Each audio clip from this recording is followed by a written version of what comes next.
নমস্কার আমার দেশ বিদেশের সব বন্ধুরা, কে কেমন আছেন? আশা করি খুব ভালো আছেন। আমরাও মোটামুটি ভালোই আছি। প্রবাসে বাঙালিয়ানা উইথ জরথির নতুন একটি ব্লগে আপনাদের অনেক অনেক স্বাগত। আজ এই মরশুমের প্রথম বরফ। সকালে ঘুম থেকে উঠেই দেখছি হালকা বরফ পড়ছে। এখনও সেরকম করে শুরু হয়নি, তবে ফোরকাস্ট দেখাচ্ছে ভালোই পড়বে, কিন্তু বেশিক্ষণ সময়ের জন্য না। কয়েকদিন হয়ে গেল যোগা ক্লাসটা আর করাই হচ্ছে না, তাই ভাবলাম আজকে সকাল সকাল উঠে একটু প্রাণায়াম আর একটুখানি স্ট্রেচিং করে নিই। সম্রাটও নেই আর মোহরও ঘুমোচ্ছে এখন, এটাই সুযোগ। একটু স্ট্রেচিং করতে না করতেই হঠাৎ করে মনে পড়লো ব্রেকফাস্ট তো বানাতে হবে, আর আজকে ভাবছি একটু অন্যরকম ব্রেকফাস্ট বানাবো। এটা না মোহরকে আমি অনেক দিন বানিয়ে দিই, কিন্তু আপনাদের সাথে আর শেয়ার করা হয় না। হাতে বেশ খানিকক্ষণ সময় আছে, তাই ভাবলাম চিকেনের এই ব্রেস্ট পিসগুলোকে একটু ভালো করে ম্যারিনেট করে রাখি গ্রিল করার আগে। এর মধ্যে সামান্য একটুখানি শুকনো লঙ্কার গুঁড়ো, একটু পেপরিকা পাউডার, গোলমরিচের গুঁড়ো, আর একটুখানি অনিয়ন পাউডার, একটুখানি গার্লিক পাউডার, আর একটু তেল আর একটুখানি লেবুর রস দিয়ে ভালো করে ম্যারিনেট করে আমি বেশ খানিকক্ষণ সময়ের জন্য রেখে দেবো। আমার এই খাবারটা বাচ্চারা না খুব পছন্দ করবে। আর এটাতে কিন্তু মাইক্রো ওভেন বা এয়ার ফ্রায়ার কিছুই লাগবে না। আগে না এই খাবারটা কস্কো থেকে কিনে নিয়ে আসতাম, তারপর হঠাৎ একদিন মাথায় এলো কস্কো থেকে কেন কিনতে যাব ফালতু ফালতু অত টাকা দাম দিয়ে, বাড়িতে বরঞ্চ ফ্রেশটা বানিয়ে দেবো মোহরকে। আর মোহর খেতে এত ভালোবাসে, এখন না আমি বাড়িতেই বানাই এটা। আমরাও বাড়িতে নেই আর মোহরও ঘুমোচ্ছিল, তাই চিকেনটা ম্যারিনেট করে গিয়ে আমি মোহরের পাশে একটু শুয়েছিলাম। শুয়ে মানে ওই ফোন ঘাঁটছিলাম আর কি। আমি তো আগেই বলেছিলাম এটা করা ভীষণ ইজি। আমি এই স্কিলেটের উপরে একটুখানি বাটার দিয়ে দিয়েছি, আর তার মধ্যেই কিন্তু আমি চিকেনগুলোকে গ্রিল করে নেব। খালি উল্টে পাল্টে দিলেই হয়ে যাবে। আমি নিজেই বানাচ্ছিলাম, আর যেই সম্রাট ঢুকেছে সম্রাটকে কাজে লাগিয়ে দিয়েছি। বললাম তুমি এবার একটু দেখো, আমি একটু অন্য কাজগুলো করি। দেখা মানে কি, এটা হয়ে গেলে পরে জাস্ট উল্টে দিতে হবে, যে এরকম লাল হয়ে যাবে, তারপরে উল্টে দিলেই হয়ে যাবে। মোটামুটি কম আঁচে বসিয়ে দিয়ে বাড়ির অন্য সব কাজ হয়ে যাবে, কিন্তু এটা হতে হতে পোড়ারও কোনো ভয় নেই কম আঁচে বসিয়ে দিলে। সম্রাট দাঁড়িয়ে আছে, তাই আমি হলে এটা বসিয়ে দিয়ে অন্য কাজ করতে থাকি। সম্রাটকে বললাম একটু দেখে নাও তুমি। চিকেনটা একটু বেশি পরিমাণে গ্রিল করে রেখে দিলাম। কাল আবার মোহরের স্কুল আছে, আমারও স্কুল আছে, আমরা দুজনেই টিফিন নিয়ে চলে যেতে পারবো। আমি সবসময়তেই চিকেন গ্রিল করলে না একটু বেশি করে রেখে দিই। আর এই যে ছোটো ছোটো টর্টিয়াগুলো আমি কিনে নিয়ে এসেছিলাম, এগুলো কিন্তু ময়দার, রেগুলার খাওয়া একদমই উচিত না, আমি আগেই বলছি। আপনারা কিন্তু বাড়িতে এরকম ছোটো ছোটো রুটি বানিয়ে নিতে পারেন। আমিও মাঝে মাঝে রুটির মধ্যে করেও মোহরকে দিই, কিন্তু এই টর্টিয়াটা না মোহর খেতে ভালোবাসে। ওই সপ্তাহে 2 দিনের বেশি আমি এটা দিই না ওকে, কারণ একদম পুরো ময়দার তো। আমিও এটা সপ্তাহে 1 দিনের বেশি খাই না। আমার দরকার হলে আমি একটা হোল হুইটের পাওয়া যায়, ওটাও নিয়ে আসি মাঝে মাঝে, ওই হোল হুইটেরটাতে করি। এই দেখুন, এবার ওই টর্টিয়াটার মাঝখানে আমি ওই গ্রিল চিকেনটা দিয়ে দেবো, তার মাঝখানে একটুখানি চিজ দিয়ে দেবো আর একটু লেটুস দিয়ে দেবো। এটা আমার জন্য বানাচ্ছি, তাই আমি লেবু চিপে দিলাম না। এর মধ্যে কিন্তু শসা, ক্যাপসিকাম, টমেটো সব কিছু দেওয়া যায়। এর উপরে বেশ ভালো করে একটুখানি শেডেড চিজ দিয়ে দেবো, আর যে কোনো রকমের সস। আমি টমেটো সসটা ভালোবাসি, তাই মোহর র্যাঞ্চ, বারবিকিউ সব সস দিয়ে খায়। আমিও আজকে একটুখানি বারবিকিউ সস দিয়ে খাবো, ভাবলাম দেখি মোহর খায় কেমন লাগে। এর মধ্যে একটু গাজর কুচি, একটু শশা কুচি দিয়ে ভাবছিলাম খাবো, কিন্তু তারপরে দেখলাম কি হেভি হয়ে যাবে। সকালে জল খাবার তো বেশি হেভি করে লাভ নেই, আবার দুপুরবেলা খেতে হবে। ছুটির দিনে তো মোহর ব্রেকফাস্ট করতে চায় না, কারণ সকালবেলা ও শুধু দুধটাই খায়, তাই আমি আর সম্রাট ওর জন্য অপেক্ষা না করে দুজনে খেয়ে নিলাম। মোহর যদি ঘুম থেকে উঠে খেতে চায় তখন ওকে গরম গরম বানিয়ে দেবো। আর এই দেখুন, আমার টর্টিয়া গ্রিল চিকেন র্যাপ কিন্তু রেডি হয়ে গেছে। দারুণ খেতে হয়, খেয়ে দেখবেন খুব ভালো লাগবে। সকালবেলা উঠে নিরামিষ তরকারি হচ্ছে, আর এখানে হবে পনিরের তরকারি করে রেখে দেবো। নিরামিষ তরকারিটা অবশ্য করেই রেখে দেবো। আর ওই যে মোহর ঘুম থেকে উঠে গেছে। বাবান টুপিটা নামা, মোহর সকালবেলা উঠে হুডিটা পরে নেয়। আর মোহর সকালবেলা উঠে খায় যে বর্নভিটা। এখানে কিন্তু ইন্ডিয়ার বর্নভিটা, বুস্ট সব কিছু পাওয়া যায়, মানে ইন্ডিয়া যত হেলথ ড্রিঙ্কস আছে সব পাওয়া যায়। সকালবেলা একটুখানি, মানে সকালবেলায় বলছি, মোহর যেমন খাওয়াটা মোহরের খুবই কম, ভীষণ কম খায় ও, ওই জন্য আমরা এই হেলথ ড্রিঙ্কসটা ওকে দিচ্ছি, আর ও খাচ্ছে এটা। সব থেকে বড় কথা, মোহরের তো খাওয়া নিয়ে ভীষণ ঝামেলা, মোহর খাচ্ছে এটা। এই দুধের মধ্যে, স্কুল থেকে এসে দুধ খায় যেহেতু, দুধের মধ্যে এটাকে বেশি করে খানিকটা করে দিয়ে দিচ্ছে এটা। আর এই যে মুষলধারে বরফ পড়া শুরু হয়ে গেছে, মরশুমের প্রথম স্নোফল। মানে এটার যে আনন্দ প্রত্যেক বছরই প্রথমবার হয় যখন, তখন ভীষণ আনন্দ লাগে, তারপর যখন হতে থাকে তখন ভীষণ বিরক্ত লাগে। আর বাইরে এরকম ঠান্ডা ঠান্ডা কুলকুল ওয়েদারের সাথে সাথে আমি একটা হট রান্না করব, আর এটা আমার ভীষণ পছন্দের একটা রান্না। বলুন তো আপনারা এটা কি হতে পারে? না, আপনারা গেস করতে পারবেন না এটা কি হতে পারে। এটা হলো বাঙালদের খুব প্রিয় একটা খাবার। আজকে আমি বানাবো হলো শুটকি মাছ। লঙ্কা, একটু শুটকি মাছ আর হচ্ছে রসুন একবারে হচ্ছে করে নেবো, এটাকে আমি একবারে পেস্ট করে নেবো। আজকে নিয়ে আমি শুটকি মাছ দ্বিতীয় দিনে রান্না করছি। আমাদের এখানে তো ইন্ডিয়ার মতো এত গন্ধ হয় না শুটকি মাছে, ওই জন্যই বোধহয় রান্না করতে পারছি আমি। গোটা বাড়িতে কোথাও গন্ধ হয়নি, না হলে মোহর এতক্ষণে চিৎকার করতো। যদিও মোহর ঘরের দরজা বন্ধ করে আছে, যাই হোক অতটা গন্ধ বেরোচ্ছেও না, তাহলে আমি বিরক্ত হয়ে যেতাম। হঠাৎ খুব শুটকি মাছ খেতে ইচ্ছে করলো, তাই ভাবলাম একটুখানি বানিয়ে নিই ঝাল ঝাল করে। জানি না সম্রাট খাবে কিনা, তবে প্রথমবার সম্রাট খেয়েছিল, ও কিন্তু কোনোদিন আগে খায়নি।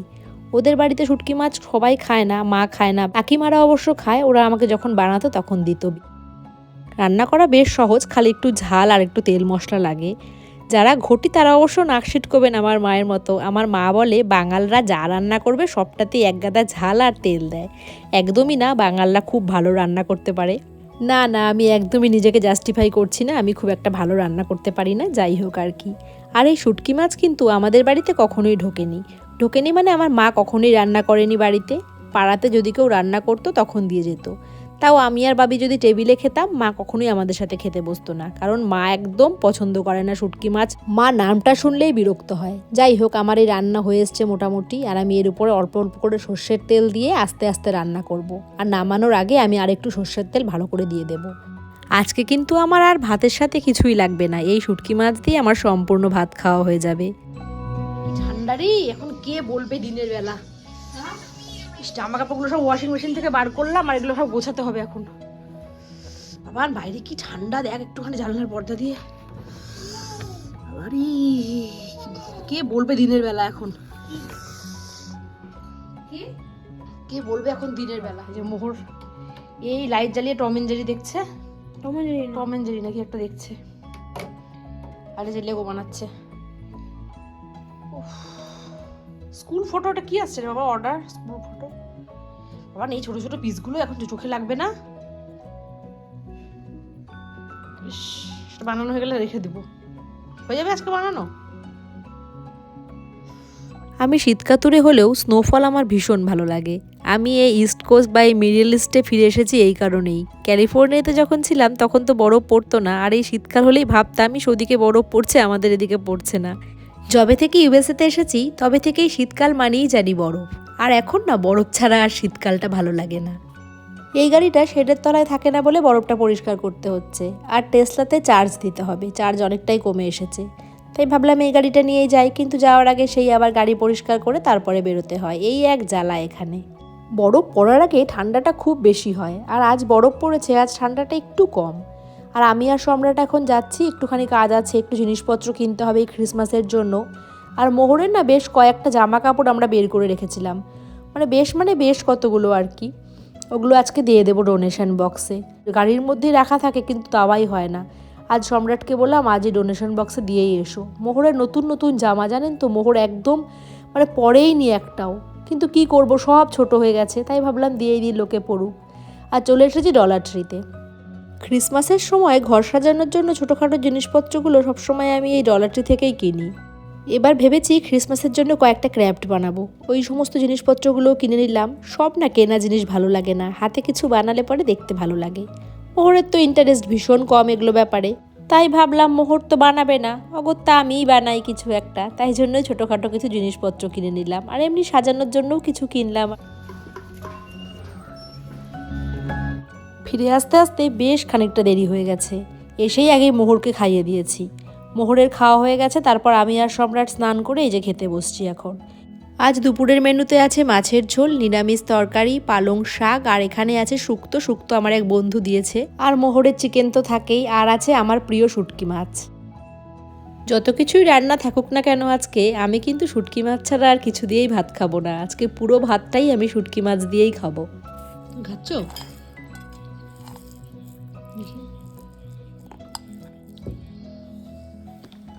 দেখি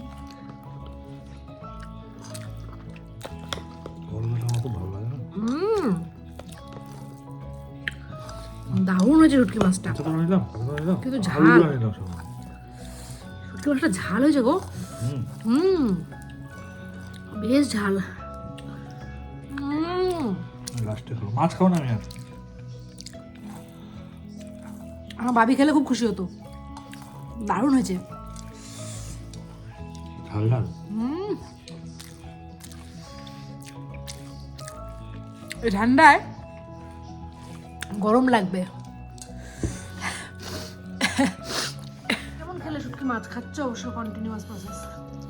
কেমন হচ্ছে শুটকি মাছটা? কেমন হচ্ছে? হেমে গেলাম। শুটকি মাছ খেয়ে সম্রাট ঘেমে যাচ্ছে ঠান্ডা। ভালো বলো, মাইনাস টেম্পারেচার, তোমাকে প্লাস করে দিলাম খাইয়ে। ভালো না এটা? সব খাবার পড়ে আছে, কিচ্ছু ধরবে না, পেট ভরে গেছে একদম। ভাত শেষ, শুটকি মাছ দিয়ে খাওয়া শেষ হয়ে গেলো।